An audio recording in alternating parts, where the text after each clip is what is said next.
po mga katrops, good evening po sa inyong lahat. Ngayon po ay nasa loob ako ng sasakyan. Medyo wala naman po masyadong ginagawa kaya naisipan kong i-check yung sasakyan at ito po ang nakita ko. Yan po.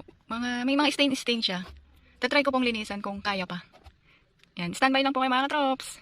Mga katrops, ito na po yung ginawa kong DIY na gagamitin ko sa paglinis ng stain. Ito po siya. Mga gamit lang sa bahay yun mga katrops. Lalagyan lang po ito. Ang laman po nito ay tubig, sosa, at saka konting powder. Yun lang po. Tapos ipag-shake nyo na lang po siya dyan. Yan po yung mga powder na sabon. Tapos sosa. Tapos tubig. Yun po. Tapos try na po natin pang linis ng mga stain. Tingnan natin ang magiging resulta mga trops. Ito po mga trops. Umpisa na po natin spray dyan. Spray po natin sa lahat ng parts ng stain. Yan po. Tapos ibabad lang natin siya ng 1 minute. Hintayin lang natin 1 minute. Habang hintayin natin na ababad, pwede nyo po sprayan yan. Makalipas po ang 1 minuto, pwede natin kuskusin. Yan po.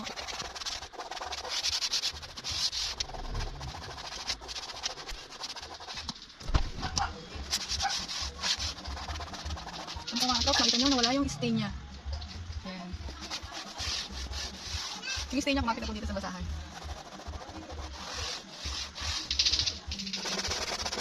Tapos po dito yan, kuskusin lang natin yung ganyan.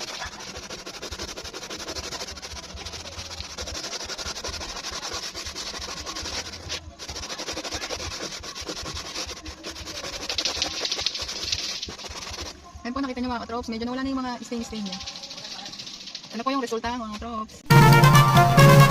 Ito rin po may mga stain, pero try na rin po natin siyang linisan. Yan po.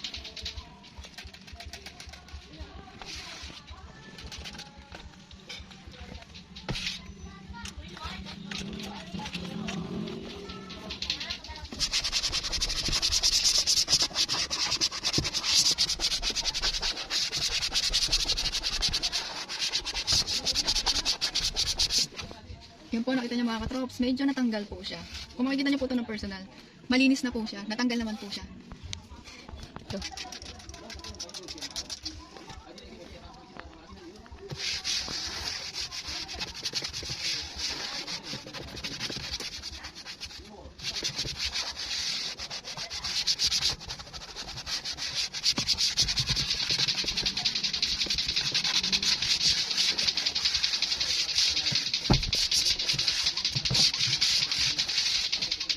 Mga katrops, nakita nyo na malinis na dito. Sinama ko na rin po dito sa kabila. Yan.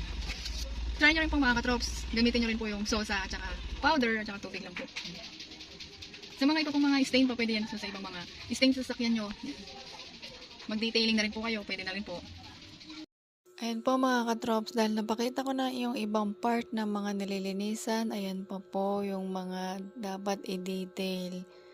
Yan po, medyo marami po siya. Yan. Yan po yung mga lilinisan pa. Bali, i-update ko kayo pag malinis na to. Bukas ko na pipicturan or bibidyohan yun. Ayan po mga katrops. Ito po yung finish niya. Yan. Nabidyohan ko na sa umaga para mas maliwanag na makita yung mga nalinis. Yan po. Salamat po. Paki-like and share and subscribe na rin po mga katrops. Salamat po.